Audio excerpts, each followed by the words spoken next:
వచ్చినటువంటి పిసిసి అధ్యక్షులు మహేష్ అన్న గారు, బడుగులకు పితామహుడు అయినటువంటి హనుమంతన్న గారు, అదేవిధంగా బాలలక్ష్మి గారు, శ్రీకాంత్ గౌడ్, అదేవిధంగా ఇప్పుడే వచ్చినటువంటి మన BC corporation state finance BC corporation chairman అయినటువంటి నూతి శ్రీకాంత్ గౌడ్ గారికి మీ చప్పట్ల ద్వారా స్వాగతం తెలియజేస్తున్నాం. వారిని వేదిక మీదకి అలంకరించవలసిందిగా కోరుతున్నాం. అదేవిధంగా అక్క ఇందిరా శోభనక్క గారు, గణేశ్చారి గారు, బాలరాజు గౌడ్ గారు, రమాదేవి గారు, వేదిక మీద ఉన్న పెద్దలందరూ ఏమనుకు శేఖర్ సాగర్ గారు, తుల ఉమ్మక్క గారు, TRS state general secretary Ummakka గారిని వేదిక మీదకి రావాల్సిందిగా సాధారణంగా ఆహ్వానిస్తున్నాం. ఒక చేరి ఇక్కడ రాక.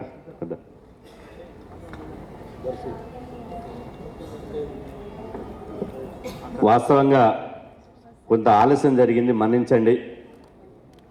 ఇలా ఉపవాసం ఉండి దాదాపు 2:30 అవుతుంది, కావస్తుంది. అయినప్పటికీ మనము ఈ ఉపవాసంతో మీటింగ్ నడిపిస్తున్నాం.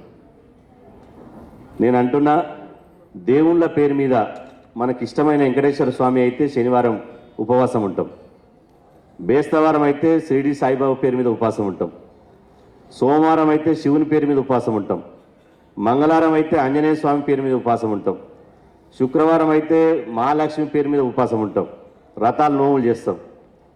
అట్లనే మన సావిత్రిబాయి పూలే కనిపించేటువంటి ప్రత్యక్ష దేవత.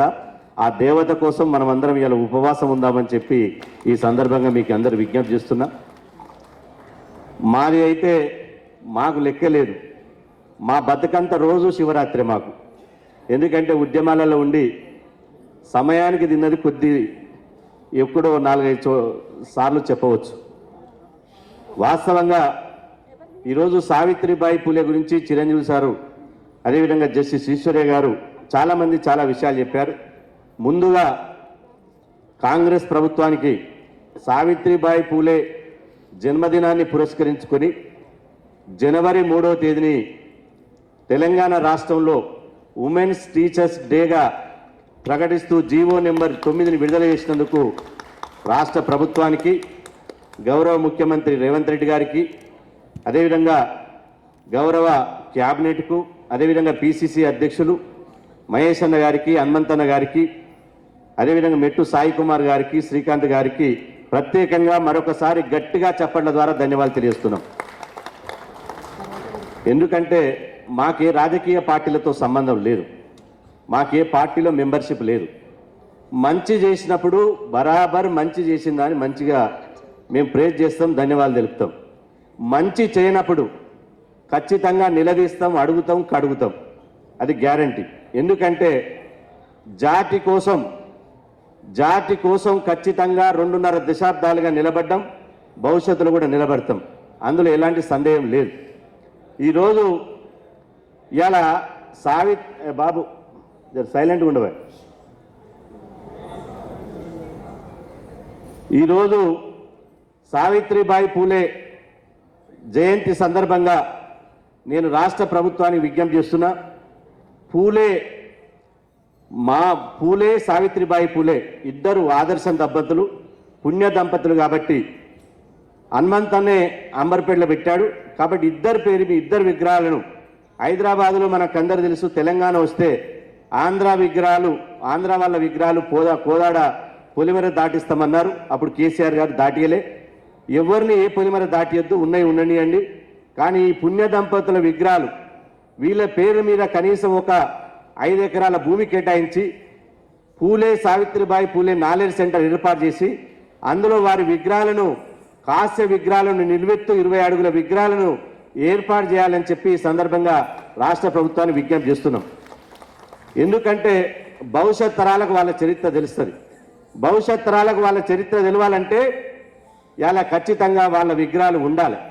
ఉండకపోతే మన చరిత్ర మనకు తెలియదు. అదేవిధంగా ఇలా మహాత్మా జ్యోతిబా పూలే, సావిత్రిబాయి పూలే వాళ్లకు మనం ఇంటర్నేషనల్ ఎయిర్పోర్ట్లు ఉంటాయి. దేశంలో అన్ని నాయకుల పేరు మీద ఇంటర్నేషనల్ ఎయిర్పోర్ట్ ఉంటుంది. దేశంలో మహాత్మా జ్యోతిబా పూలే పేరు మీద ఒక ఇంటర్నేషనల్ ఎయిర్పోర్ట్ లేదు, ఒక జాతీయ ప్రాజెక్టు లేదు, ఒక స్మారక కేంద్రం లేదు. వారికి ఇంతవరకు ఒక భారతరత్న ఇవ్వలే, గౌరవించలే. కాబట్టి వీళ్ళ పేర్ల మీద జాతీయ పార్కులకు, ప్రాజెక్టులకు, ఇంటర్నేషనల్ ఎయిర్పోర్ట్లకు ఈ మహనీయుల పేర్లు పెట్టాలి అని చెప్పి ఈ సందర్భంగా కేంద్ర ప్రభుత్వాన్ని డిమాండ్ చేస్తున్నాం. అదేవిధంగా ఈరోజు రాష్ట్ర ప్రభుత్వం కూడా ఇవాళ కోటి మహిళా కళాశాలకు వాస్తవంగా కోటి మహిళా యూనివర్సిటీకి సావిత్రిబాయి పూలే యూనివర్సిటీగా నామకరణం చేయాలని చెప్పి ఫస్ట్ డిమాండ్ చేసినాం.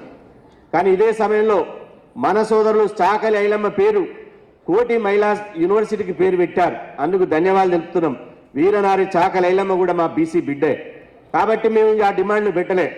కాబట్టి మీరు స్కిల్ యూనివర్సిటీకి పెడతారా, ఏ యూనివర్సిటీకో ఒక యూనివర్సిటీకి మాత్రం పూలే పేరు కానీ సావిత్రిబాయి పూలే కానీ ఒక యూనివర్సిటీగా నామకరణం చేయాలి.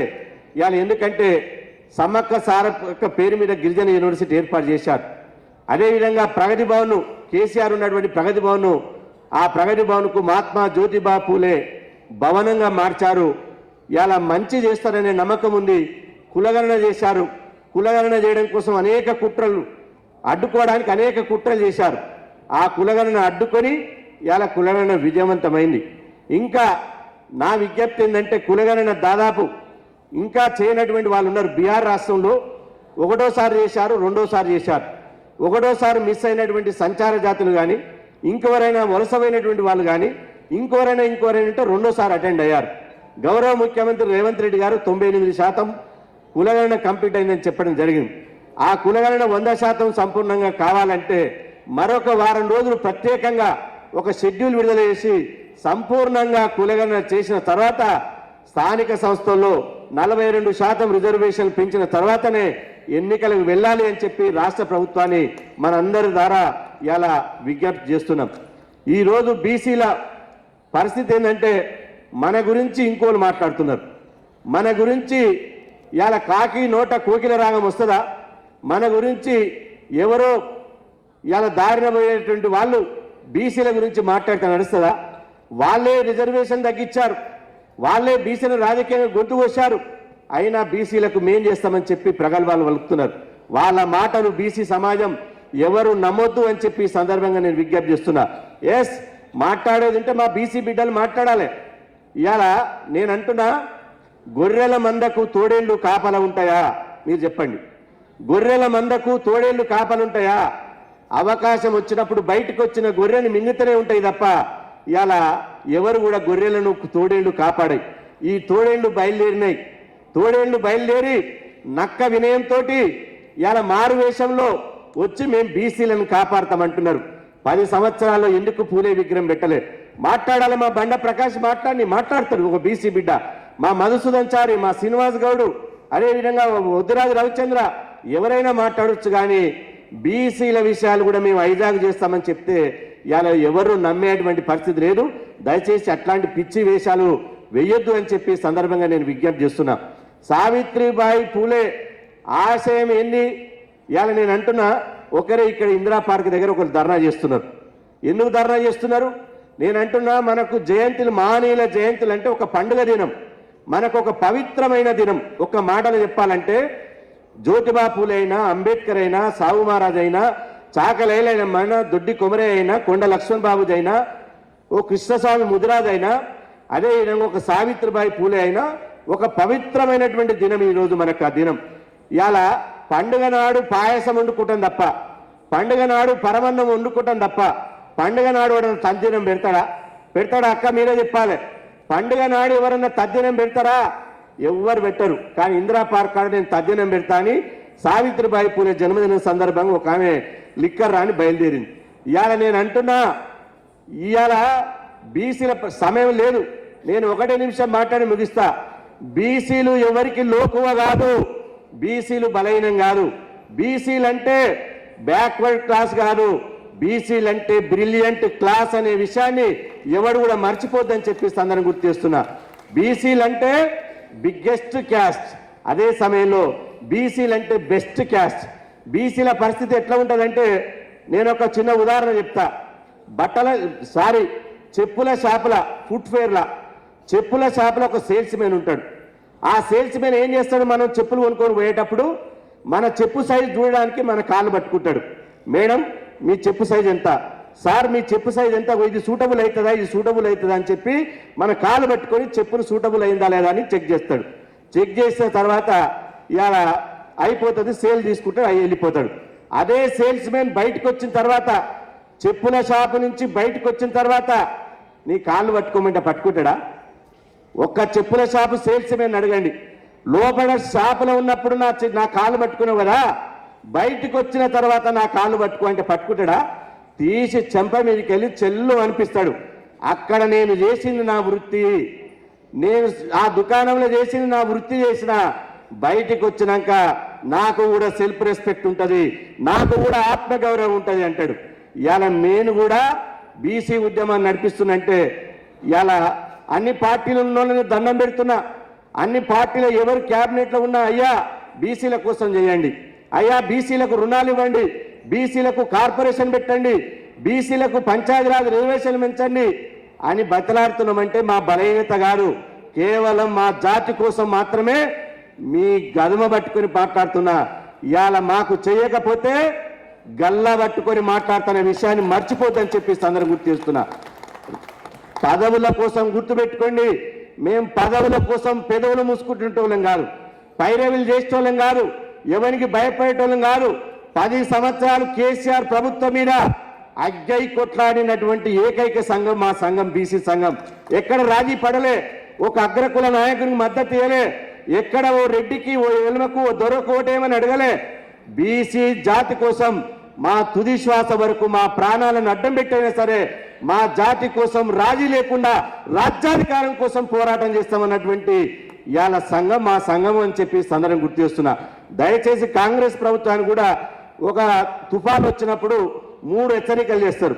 మొదటి హెచ్చరిక, రెండో హెచ్చరిక, మూడో హెచ్చరిక చేస్తారు. చేస్తాం. కాంగ్రెస్ ప్రభుత్వానికి టీఆర్ఎస్ మంచలేదని చెప్పి ఇవాళ ఇందిరమ్మ రాజ్యం వస్తుందంటే, కులగణన చేస్తారంటే, పంచాయతీరాజ్ రిజర్వేషన్ పెంచుతారంటే, బీసీ సప్లాన్ చేస్తారంటే ఆయన చింత చెట్టు కింద, చింతమడక కింద కూర్చొట్టి మిమ్మల్ని అసెంబ్లీలో కూర్చోబెట్టినాం. బరాబరు ఓటేసిన వల్ల అడుగుతాం, బరాబరు ఓటేసిన వల్ల మా డిమాండ్ అడుగుతాం. కానీ దయచేసి మా బలహీనంగా అనుకుంటే మాత్రం పొరపాటు. దయచేసి ఇది మొదటి తుఫాన్ హెచ్చరికంగా తీసుకోండి. ఇప్పటికి ఏడాది పాలనలో బీసీలకు మంచిగా చేశారు, కానీ నామినేటెడ్ పోస్టులు అన్యాయం జరుగుతుంది. వైస్ ఛాన్సలర్ పోస్టులు అన్యాయం జరిగింది. మహేష్ అనే చెప్పాడు 4 ఇస్తామన్నాడు, 3 ఇచ్చారు.